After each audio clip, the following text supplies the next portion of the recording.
Notes from a Factory Floor is the long-awaited sequel to my first book, Watch My Back, which was a biographical, blow-by-blow account of how I took myself from clinical depression in quiet suburbia to the heady and violent world of nightclub bouncing.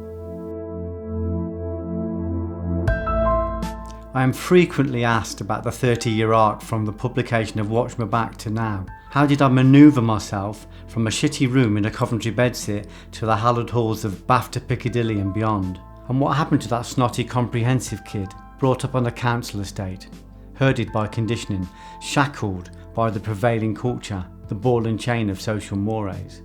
What was the trajectory, and who did I meet along the way, the angels and demons of my destiny? Watch My Back was written on 3 cheap notepads using a Bic biro.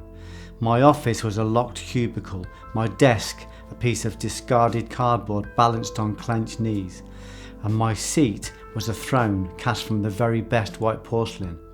I wrote my first book on a factory toilet. A lot has happened since then.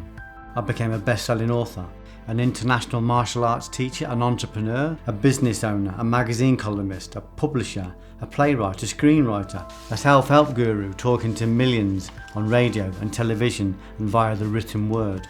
I had tea in Las Vegas with Chuck Norris. I was invited into the Royal Court Young Writers Group in London. I choreographed Ray Winstone in a fight scene on the beer-sticky Coventry pub carpet. I wrestled outside the same bar with Paddy Considine while shooting my first short film, Bouncer. I went to the BAFTAs twice, had a West End premiere for my first full-length movie. I published 45 books, made 12 films, penned numerous stage plays and toured them nationally.